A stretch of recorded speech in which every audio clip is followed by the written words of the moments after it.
Good morning, students. So today we are going to study about nucleic acids. So you know very well, students, when we do the chemical analysis of biomolecules, we always obtained acid soluble and acid insoluble.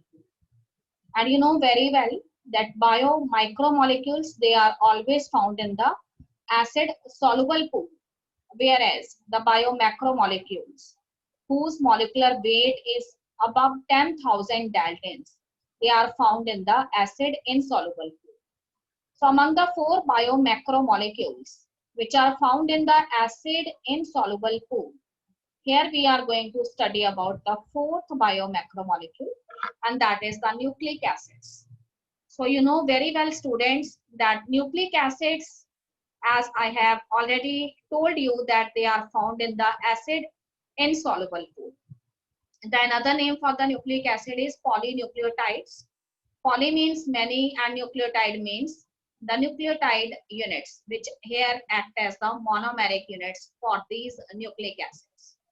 So these nucleotides, they are actually the building blocks, the monomers of these large polymers, which are known as nucleic acids. The student, I have already discussed that if we are talking about the structure of a nucleotide, then always remember this nucleotide, it consists of a heterocyclic compound, which is actually here the nitrogenous base. And the second thing is a monosaccharide sugar. So here the monosaccharide sugar is a pentose sugar. If we are taking the example of DNA, then this pentose sugar here is deoxyribose. And if we are talking about RNA, then the sugar here is a ribose sugar. Beside this, the third component is the phosphate ions, or you can say derivative of phosphoric acid, that is phosphate ions. These are the third components.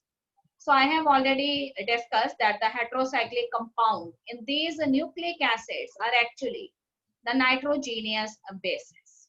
And these nitrogenous bases, they are further categorized into two types. They may be purines or they may be pyrimidines. So among purines, we have two type of nitrogenous bases. One is adenine and another is guanine. And among pyrimidines, we have three type of nitrogenous bases. These are thymine, cytosine, and uracil. So student, this uracil is only found in case of RNA. I have already discussed about the bonding of these purines and pyrimidines. You must remember, if we are talking about the exoskeleton of the DNA, then you know that the DNA, it has a double helical structure. That means two strands are present in the DNA.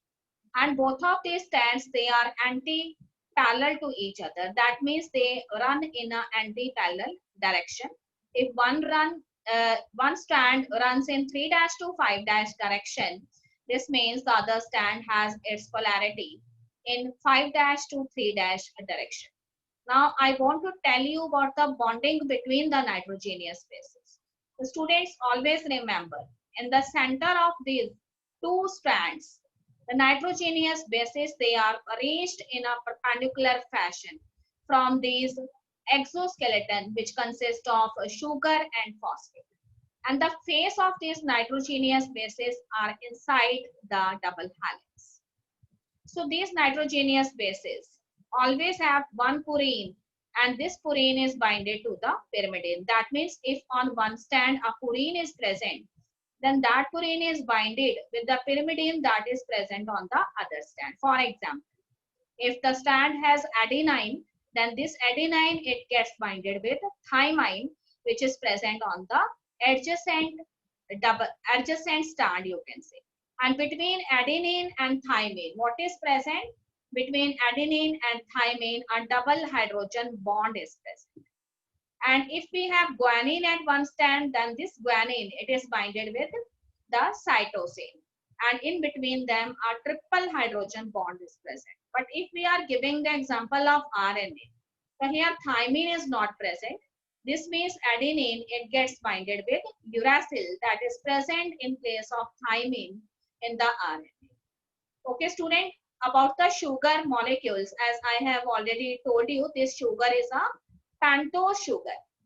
So in case of DNA, this pentose sugar is a deoxyribose. And in case of RNA, this sugar, pentose sugar is a ribosome.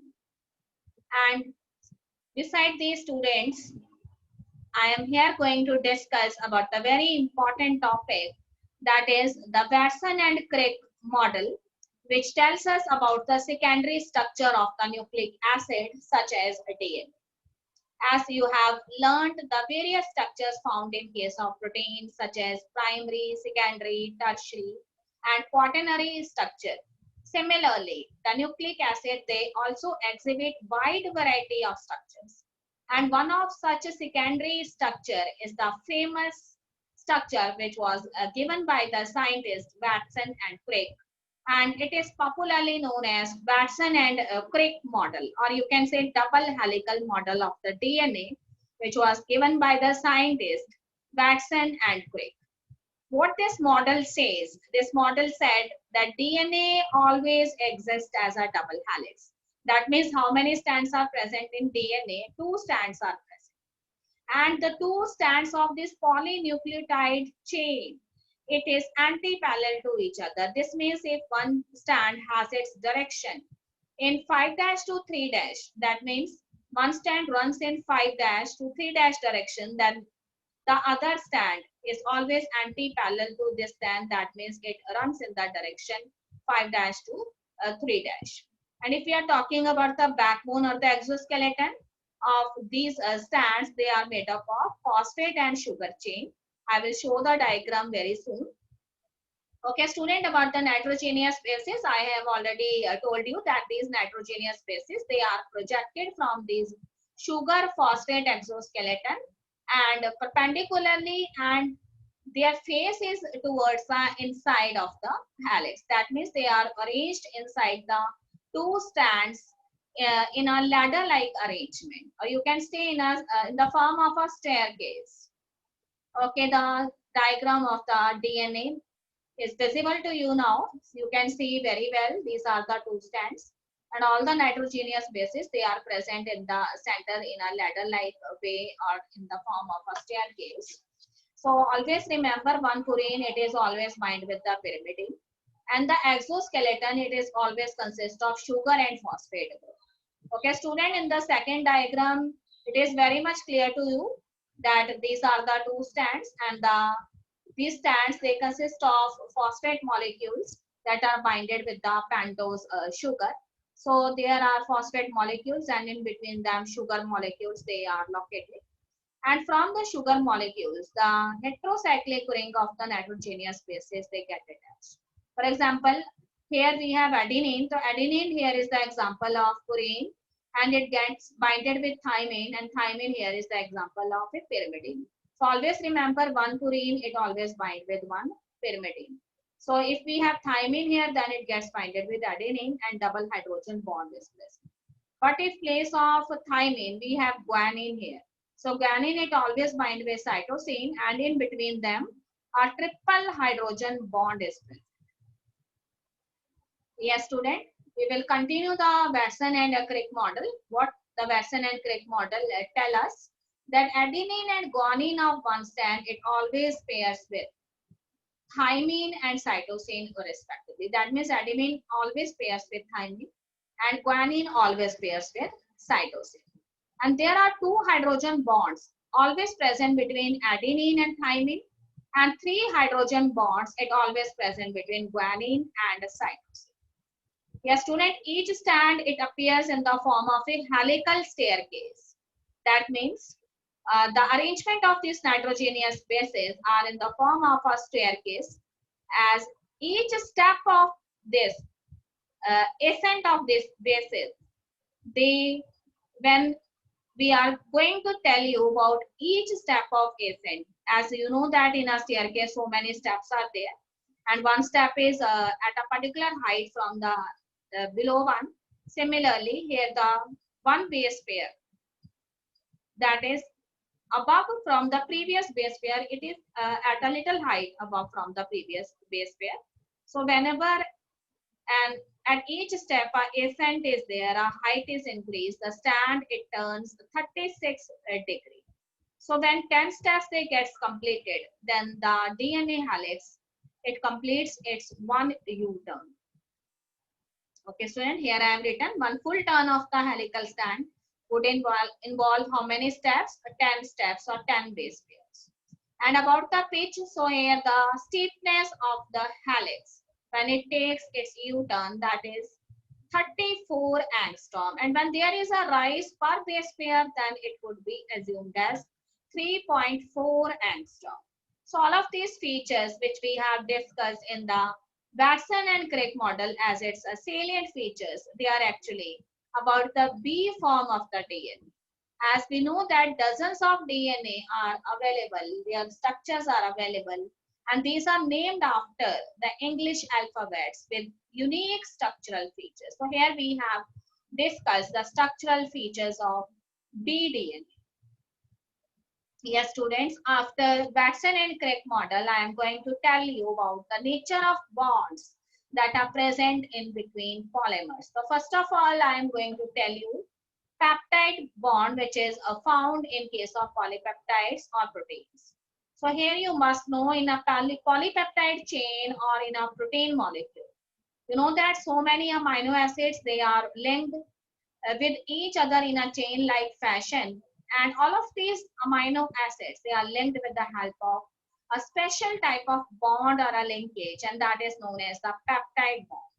So this peptide bond, it is actually formed when the carboxylic group of one amino acid, it reacts with the amino group of the next amino acid. And during this reaction, what happened? From the carboxylic group, the OH group, it comes out, and from the amino group whose formula is NH2, one H comes out, and this OH and H, it later form water. So here the removal of the water takes place, and the whole two monomers, or you can say molecules, they get attached with the help of CONH type of linkages, and these are known as the peptide bonds. So here the removal of water molecule takes place. That's why the reaction is known as dehydration. So student, always remember, from the carboxylic group of the previous amino acid, OH groups, it comes out, and from the amino group of the next amino acid, H, it comes out, and H and OH, it forms water molecule. So removal of water molecule is known as dehydration, and all the other monomers, they get attached after the removal of water molecules with the help of CO and H type of linkage, and this is actually the peptide bond. So in this way, so many peptide bonds, they are present between the adjacent amino acids, and in this way the long chain of amino acid later constitutes the proteins. Yes, student, here the diagram how the peptide bond formation takes place, that is visible to you. See, here we have present the open structure of the monomeric units. So here tetravalent carbon is there. On the one side NH2 group is there, on the other side COH group is there. And about the second monomeric unit or amino acid, here the NH2 group, it is present at the first position, and at the right hand side the carboxylic group is there. So when these two monomeric amino acids, they come near to each other, so from the hydroxyl group this OH, it comes out, and from the NH2 group this H, it comes out. So it is shown here by a different color. So these later form the water molecule. So the removal of the water molecule takes place, and the other components, they joined with the help of this CONH type of linkage. And this CONH type of linkage here is known as the peptide bond, students. Yes, students, now I am going to tell you what kind of bonds are found in case of carbohydrates. You know very well that another name of the carbohydrates is polysaccharides. Poly means many and saccharide means sugar units. When so many sugar units, which are actually the monosaccharides or the monomers, they linked with each other with the help of a special type of linkage or bond known as a glycosidic bond, then the polymer which is formed is known as a polysaccharide. So here we are going to tell you how this glycosidic bond, it develops between two adjacent sugar molecules. So this bond is formed between two carbon atoms of the two adjacent molecules. See in the diagram, student, we have two molecules of glucose. You know the structure very well. Glucose is a hexose sugar and one oxygen atom is there in the heterocyclic ring. And you can see very well that how many carbon atoms are there. 1, 2, 3, 4, 5. And on the fifth carbon atom, one group is attached and that is CH2OH group. And other carbon atoms have one H and one OH groups. In this way, one H and one OH group attached with each carbon atom present in the ring. So when these two adjacent glucose molecules, they come near to each other. So this is the carbon of this first ring and this is the carbon of the second ring. You know that each carbon, it contains one hydrogen atom and one OH. So if we take the full OH from this first ring and from the second carbon, we take only the H, then this OH and H, it forms the water molecule, and this water molecule, it gets liberated, and the other components, they join with the help of this oxygen atom. So this is carbon here, this is carbon here, and this COC type of linkage, which develops between the adjacent carbons of the monomeric units. It is actually known as the glycosidic bond. Yes, students, here you can see the glycosidic bond, how it develops between the two monomeric units. So that is two monosaccharides we consider here. And see the numbering is also done for these rings here. This is carbon number 1. And in this way, this is carbon 2, 3, 4, 5. And on the fifth carbon, there is one group attached, CH2OH, that is the sixth one. So similarly here, the numbering is starting from this carbon. So in this way, the carbon 2 is this. And you know that each carbon has one hydroxyl group. And because this is the second carbon, so it contains one hydroxyl group and one CH2OH. So from this first carbon of the first ring, here we take H, and from the second carbon of the adjacent ring, we take OH. So this H and OH, it forms water molecules. And the other monomers, they get attached with the help of this COC type of linkage. And this is known as the glycosidic linkage. Yes, student, the type of bonds which is present between the nucleic acids or the nucleotides which constitutes the nucleic acid, that is known as the phosphodiester bond. Because you know that this type of bond, it is developed at each strand of the nucleic acid. That's why we have used the term diester here. So in a nucleic acid, you know very well, a phosphate moiety links the 3' carbon of one sugar molecule of one nucleotide. This means if we are considering the nucleotide of the first strand, then the nucleotide of the first strand, it contains the sugar molecule. And here we have to focus on the 3' carbon of that sugar molecule. So this 3' carbon of that sugar molecule, it gets linked with the 5' carbon of the sugar molecule of the succeeding nucleotide.